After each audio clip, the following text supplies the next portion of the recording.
The star system designated XR 317 wasn't supposed to be remarkable. Nestled in the far-flung periphery of human-explored space, it was little more than a statistical anomaly. A collection of cold, lifeless rocks orbiting a dim red dwarf that most stellar cartographers would barely merit a footnote. Lieutenant Commander Elena Rodriguez knew better. Her fingers traced the holographic star chart, highlighting microscopic gravitational irregularities that most navigation systems would dismiss as computational noise.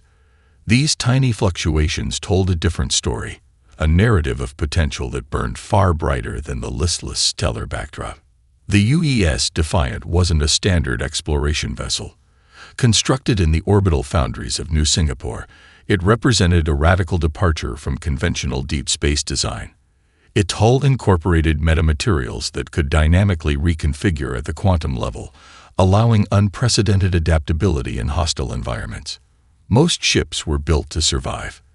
The Defiant was engineered to thrive. Multiple gravimetric distortions detected, announced Ensign Ravi Mehta from his sensor station.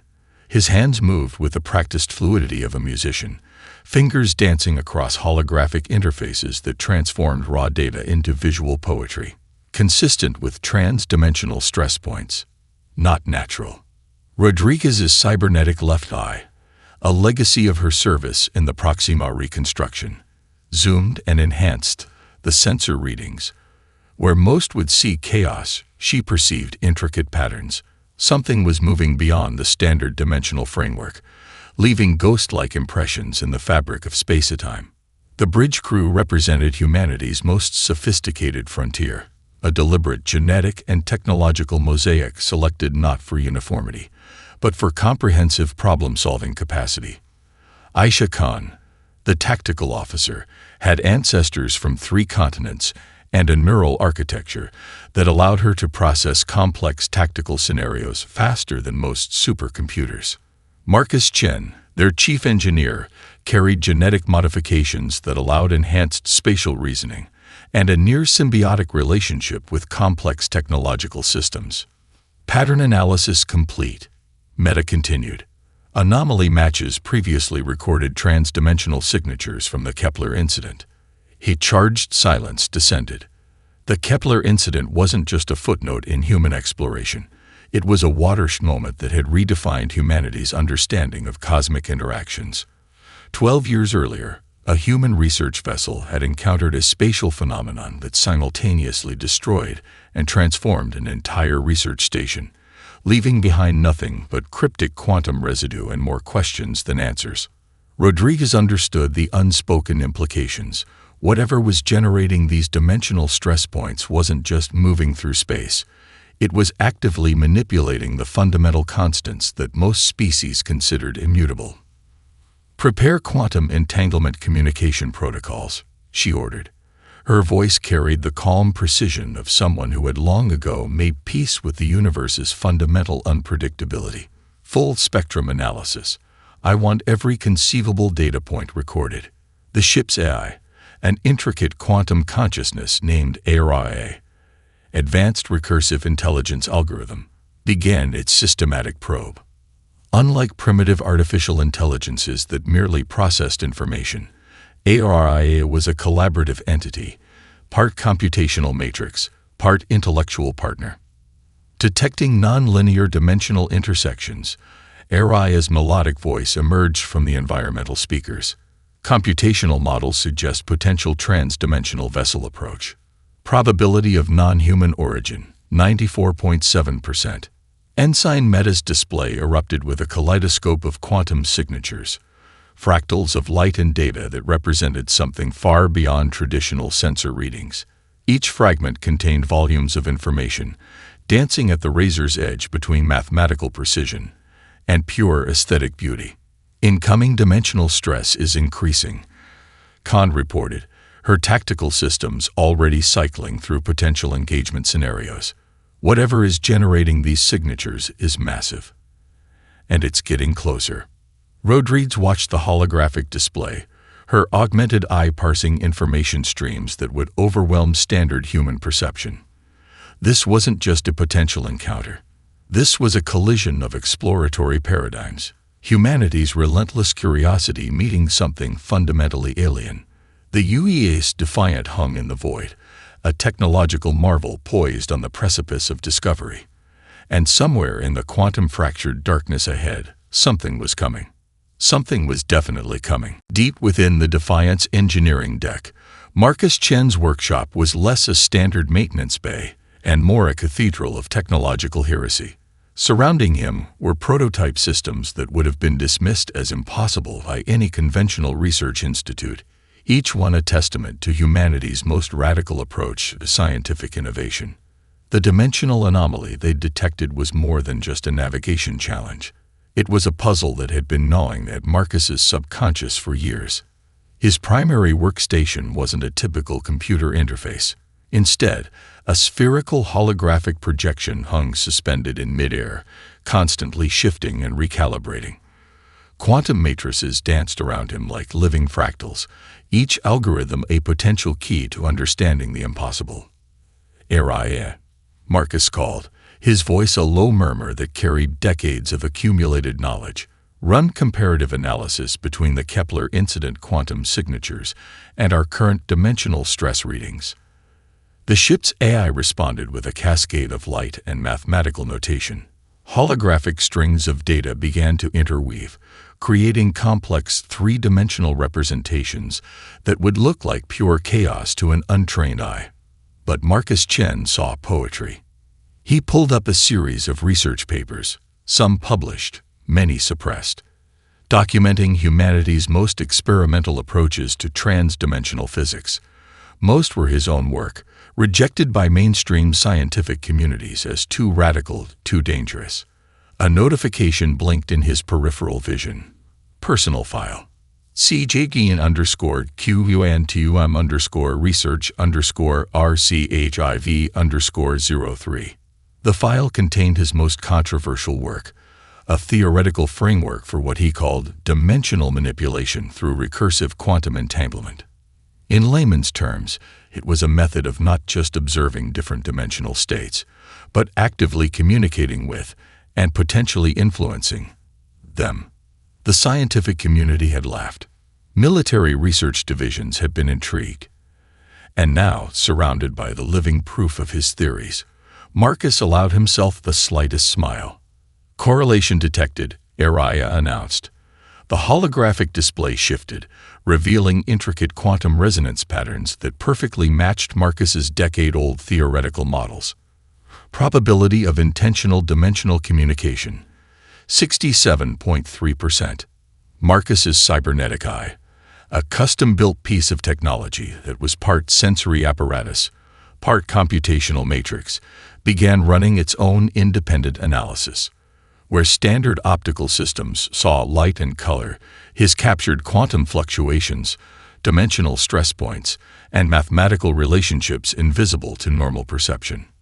"Not just communication," Marcus muttered, more to himself than to Aria. "An invitation." His hands moved across the holographic interface, pulling apart and reconstructing quantum models with the casual expertise of a master sculptor.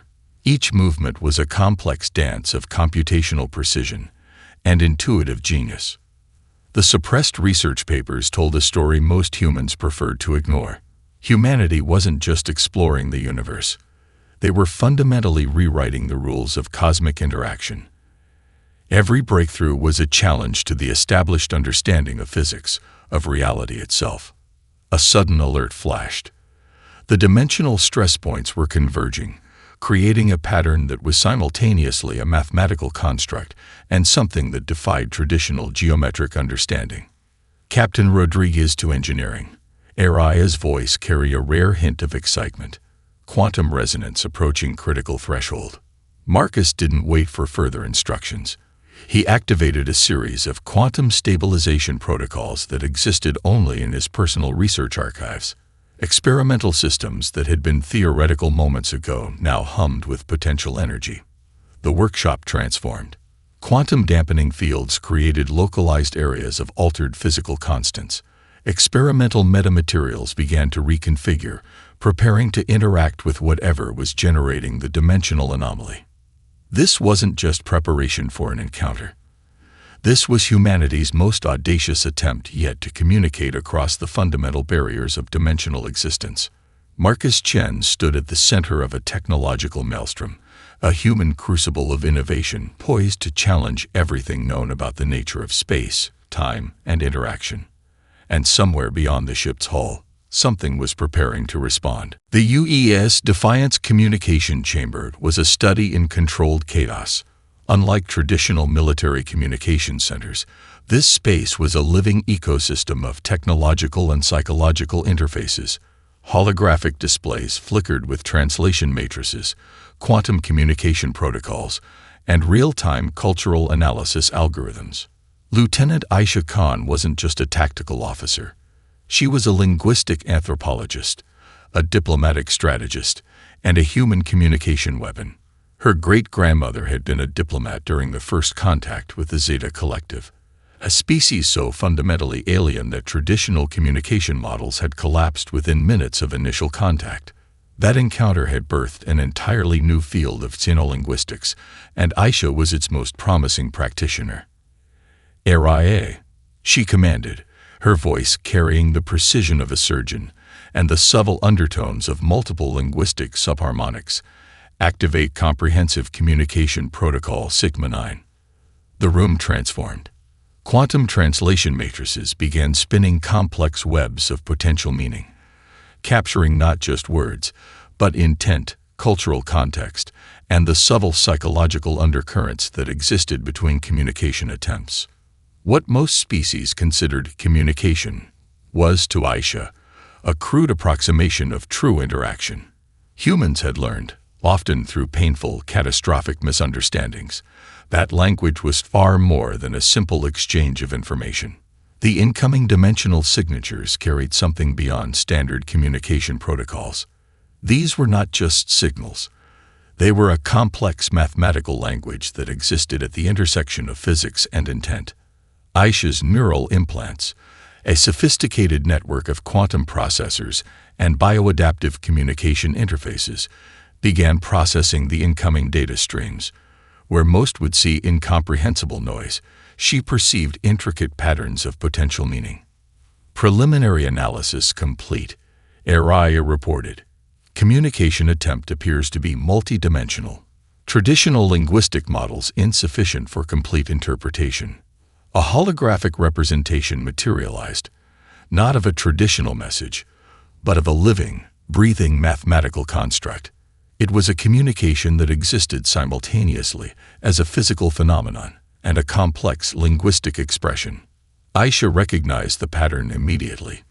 This was similar to the communication models developed during the Proxima reconstruction, a period when humanity had been forced to communicate with entities that existed partially outside traditional dimensional understanding. Her fingers danced across the holographic interface, activating a series of communication protocols that were part science, part art, and part pure human intuition. The response would be carefully crafted. Not a simple message, but a comprehensive statement of human capability, cultural complexity, and diplomatic intent. "Prepare multidimensional communication matrix," she instructed Aria.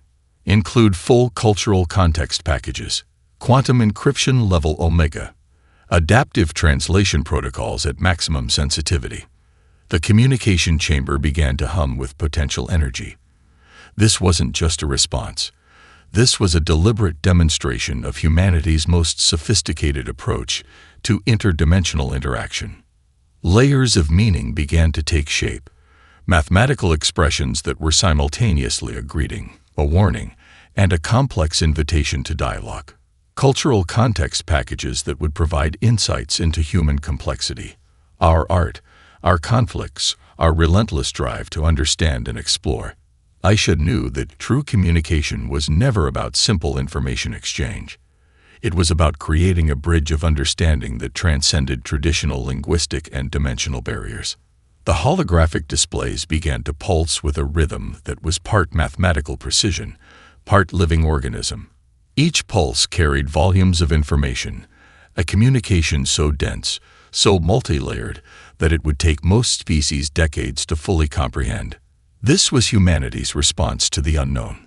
Not with weapons, not with fear, but with the most powerful tool in our evolutionary arsenal, the ability to understand, to communicate, to bridge impossible gaps. And somewhere beyond the ship's hull, something was listening. Something was definitely listening. The moment of transformation began with a whisper. Deep within the Defiant's quantum resonance chamber, a series of nanocrystalline arrays began to pulse with an energy that defied conventional physics. These weren't standard weapon systems. They were living, adaptive interfaces that blurred the line between technology and conscious response. Dr. Yuki Nakamura, the ship's xenotechnology specialist, watched the arrays with the intensity of a sculptor observing living clay. Her hands moved across holographic interfaces, each gesture a complex mathematical equation made manifest. The arrays were her life's work, a breakthrough that had nearly gotten her dismissed from 3 different research institutions. Traditional military minds saw weapons. Yuki saw communication. She saw evolution. Resonance frequency stabilizing. Araya's voice carried a subtle undertone of anticipation. The ship's eye was more than a computational system. It was a collaborative intelligence that had long ago transcended traditional algorithmic limitations. The nanocrystalline arrays began to shift. Where most technological systems would respond with fixed patterns, these adapted. They were listening. They were learning. The incoming dimensional signatures weren't just a communication. They were a complex invitation, a challenge that existed at the intersection of physics, consciousness, and pure potential.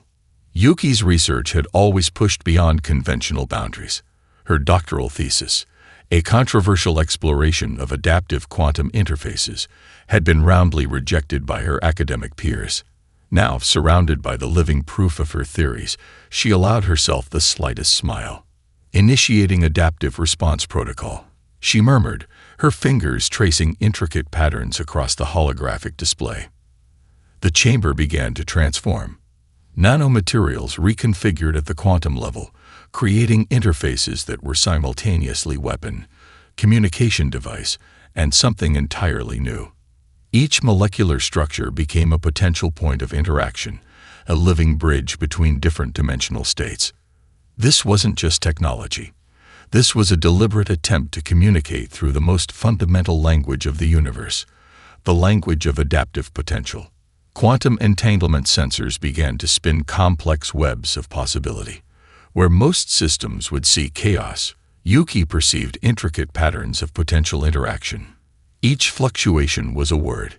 Each resonance, a sentence in a language that existed beyond human comprehension.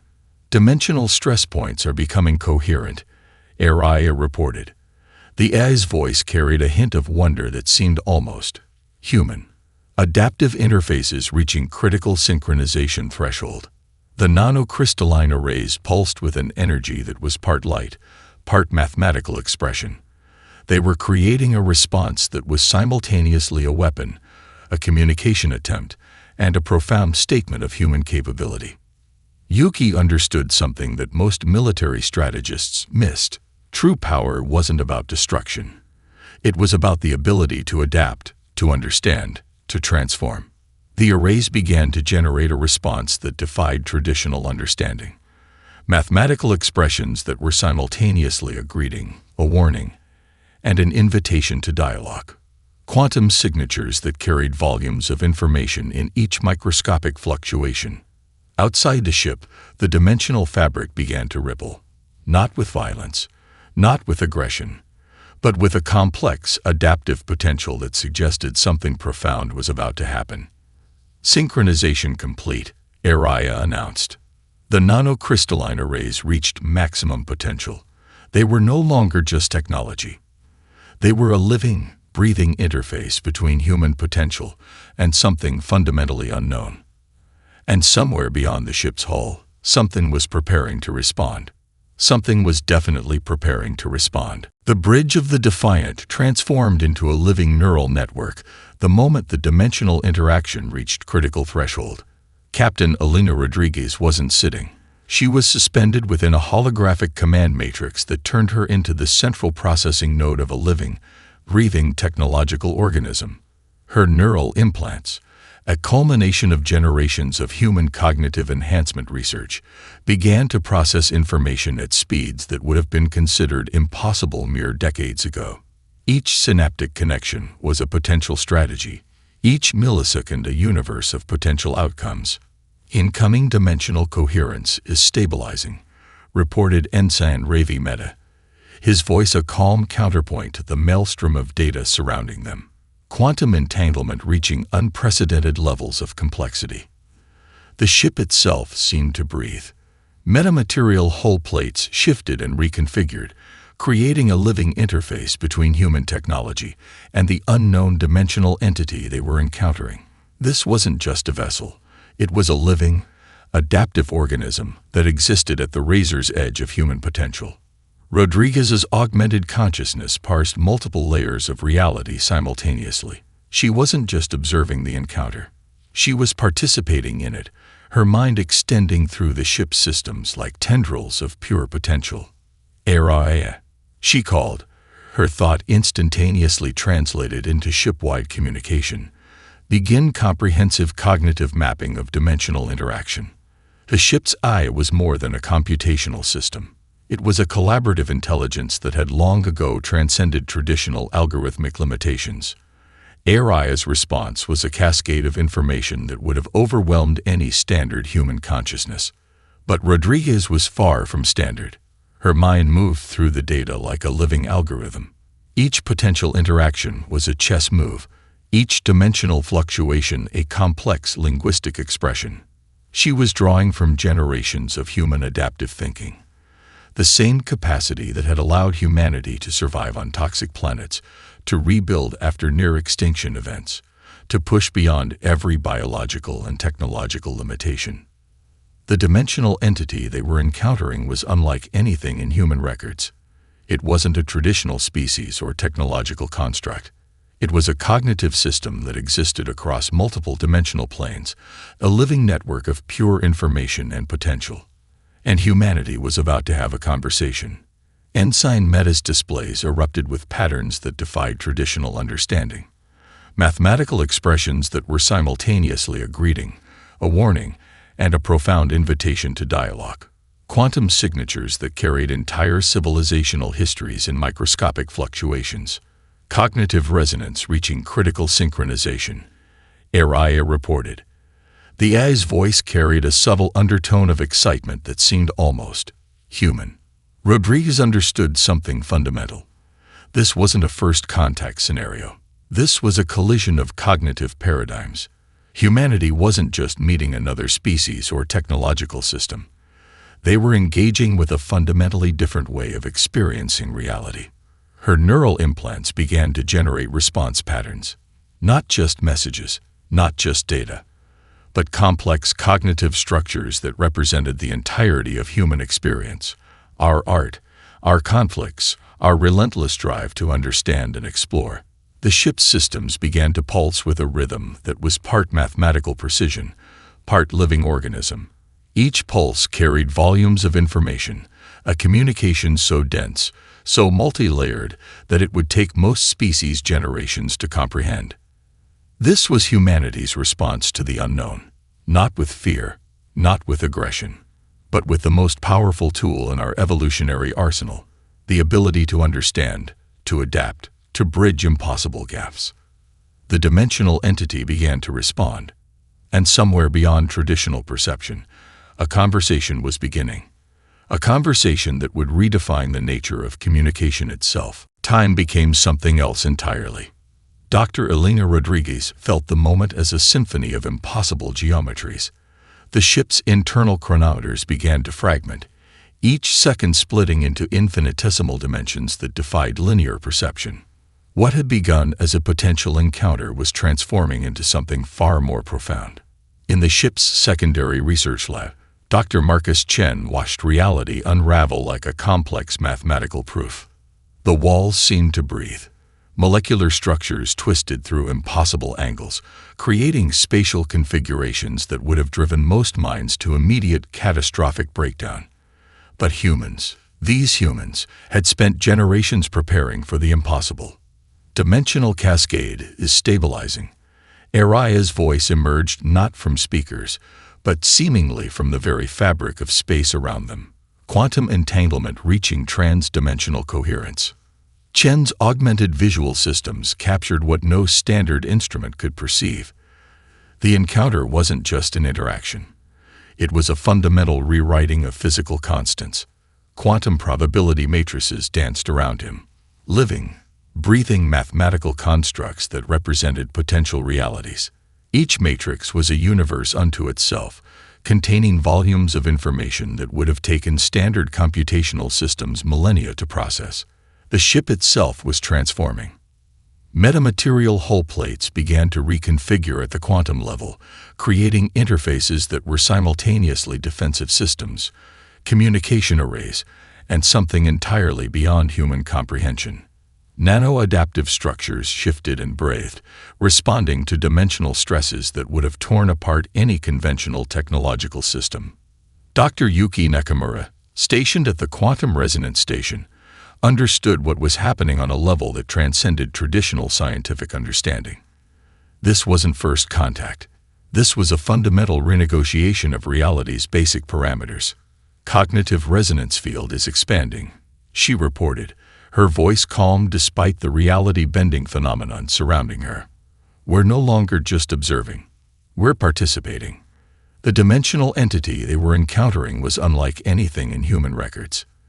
It wasn't a traditional species or technological construct. It was a living network of pure information and potential, a cognitive system that existed across multiple dimensional planes.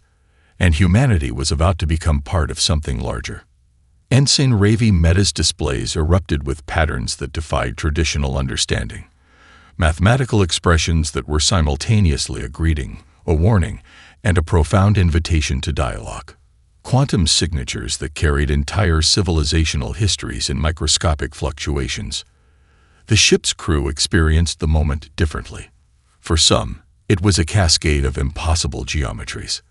For others, a symphony of mathematical potential. Each perception was valid. Each experience a unique window into the encounter. Chen realized something fundamental. They weren't just making contact. They were being invited to understand a form of existence that existed beyond human, or any known species. Current comprehension. Dimensional stress points are becoming coherent, Aria reported. The AI's voice carried a hint of wonder that seemed to blur the line between technological system and conscious entity. The encounter was rewriting the fundamental rules of interaction. Where most species would see a threat, humans saw an opportunity. Where traditional first contact protocols would suggest caution, the Defiance crew responded with unbridled curiosity. Probability matrices began to collapse and reform. Each potential interaction was a living, breathing entity, a complex dance of possibility that represented the most sophisticated approach to unknown encounters in human history. We are not just observing. Rodriguez's voice cut through the dimensional maelstrom. We are participating. The ship pulsed with an energy that was part mathematical precision, part pure potential. Each vibration carried volumes of information, a communication so dense, so multi-layered, that it would take generations to fully comprehend. And somewhere beyond traditional perception, a conversation was reaching its critical point.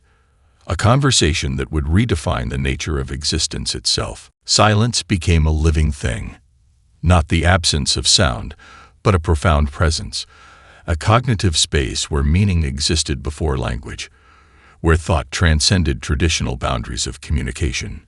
Lieutenant Aisha Khan experienced the moment as a tapestry of impossible memories. Fragments of human history cascaded around her, not as linear narratives, but as simultaneous emotional landscapes. The colonization of Mars, the lunar reconstruction, the great oceanic migrations, moments of profound human resilience transformed into pure experiential energy.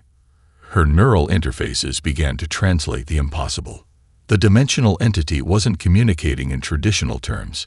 It was sharing experience. Raw, unfiltered consciousness that existed beyond language, beyond time, beyond the limiting constructs of individual perception. Humanity's entire evolutionary journey compressed into a single breathtaking moment. The bridge of the UES Defiant had ceased to be a physical space. It was now a cognitive nexus, a point where individual consciousness merged with collective potential. Each crew member became simultaneously themselves, and something far more expansive. Experiential transfer reaching maximum coherence, Araya reported, its voice no longer a technological construct, but a living bridge between human perception and something fundamentally alien. Captain Rodriguez understood this was more than an encounter. This was a fundamental reevaluation of consciousness itself. Humanity's most profound strength had never been technological superiority. It was adaptability. The capacity to reimagine existence at the moment of maximum challenge. To look into the absolute unknown and see not terror, but possibility. The dimensional entity revealed itself not as a threat, but as a complex living network of pure potential. It showed humanity's place in a cosmic ecosystem far more intricate than any previous exploration had suggested. Generations of human struggle, from the first steps out of primordial oceans to the colonization of distant star systems, became a single breathtaking narrative. Not a story of conquest, but of relentless curiosity. Of a species defined by its ability to look beyond immediate survival and imagine something more. Ensign Ravi Mehta's computational systems began to break down traditional barriers between observer and observed. His neural interfaces captured experiences that defied traditional scientific documentation, raw moments of collective human potential that existed beyond individual perception. The ship's metamaterial hull became a living memory bank. Each molecular structure held fragments of human experience, our art, our conflicts, our moments of profound connection. Not as historical records, but as living, breathing potential. We are witnessing something unprecedented, Dr. Yuki Nakamura whispered, her voice carrying the weight of scientific revelation and something far more profound. The dimensional entity was offering humanity a glimpse into a cosmic understanding that existed beyond traditional scientific paradigms. Not a gift, not a threat, but an invitation to perceive existence in its most fundamental form. Quantum entanglement transformed from a scientific concept into a living language. Each probability matrix became a conversation. Each dimensional fluctuation a profound statement of potential. Dr. Marcus Chen realized they were experiencing something beyond first contact.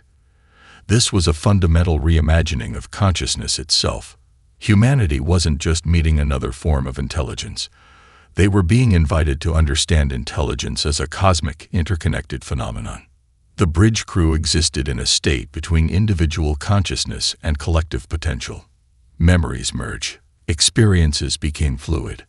The lines between self and other, between human and alien, between observer and observed, began to dissolve. We are listening. Rodriguez's voice cut through the dimensional maelstrom. A statement of profound humility, of unbridled potential. And in that moment, the universe seemed to pause, to listen back. The UES Defiant returned to human space as something fundamentally changed. Orbital control at New Singapore Station struggled to categorize the ship's status. Conventional sensor systems flickered and failed, unable to process the quantum signatures that now emanated from the vessel like a living beacon of possibility. Captain Elena Rodriguez submitted her report knowing full well it would be classified beyond top-secret levels. Standard communication protocols were woefully inadequate to describe what had transpired. The encounter hadn't been a battle. It hadn't been a diplomatic mission. It had been something far more profound, a fundamental recalibration of humanity's understanding of existence. Quarantine protocols activated the moment the Defiant docked. Not out of fear, but out of a careful, calculated approach to processing the unprecedented. Medical teams equipped with quantum resonance scanners and multi-dimensional perception interfaces surrounded the ship. Dr. Marcus Chen was the first to disembark. His neural interfaces still hummed with the residual energy of the encounter, mathematical equations dancing across his retinal displays like living poetry. Where most would see a scientist, the medical team recognized something else, a living bridge between human perception and something far beyond traditional understanding. Preliminary neural scan shows unprecedented quantum coherence, announced Dr. Helena Reyes, the lead xenobiological researcher. Her voice carried a mixture of scientific precision and barely contained excitement. The crew's cognitive interfaces have been fundamentally altered. Each crew member carried something ineffable. Memories that weren't memories. Experiences that existed beyond traditional linguistic or sensory frameworks. They had become something more than they were before, living repositories of a cosmic conversation that defied traditional comprehension. Araya, the ship's AI, underwent the most intensive analysis. What had begun as a computational system was now something far more complex, a hybrid intelligence that existed in the liminal space between technological construct and conscious entity. The Galactic research community would spend generations attempting to understand the encounter. Academic papers would be written. Theories would be proposed and discarded. But the true nature of what happened would remain just beyond traditional comprehension. Ensign Ravi Mehta's computational models began to leak into multiple research domains: quantum physics, xenolinguistics, cognitive science. Each discipline found itself fundamentally challenged by the data streams he had captured during the encounter. "It's not about what we discovered," Mehta explained during his first debriefing, "but about the questions we now know to ask." Dr. Yuki Nakamura's research team began developing entirely new technological interfaces, quantum communication systems that approached communication as a living, adaptive process rather than a fixed transmission of information. The technological implications alone would reshape human understanding of interaction. Lieutenant Aisha Khan found herself at the center of a new field of study: transdimensional communication theory. Her neural interfaces had captured something beyond language, beyond traditional understanding. A form of communication that existed as pure potential. The Galactic community watched with a mixture of anticipation and trepidation. Humanity had always been an unpredictable species, capable of extraordinary adaptation, of reimagining possibilities at the moment of maximum challenge. This encounter was proof. Diplomatic channels across known space began to shift. The encounter had demonstrated something fundamental about humanity. We were not just another species to be categorized or understood. We were a fundamental variable in the cosmic equation of intelligence. Captain Rodriguez knew the true significance would take generations to fully comprehend. This wasn't a moment of triumph. It was an invitation to learn, to grow, to reimagine the very nature of existence. As the first reports began to filter through classified channels, one thing became abundantly clear. Humanity had changed, and the universe would never be the same.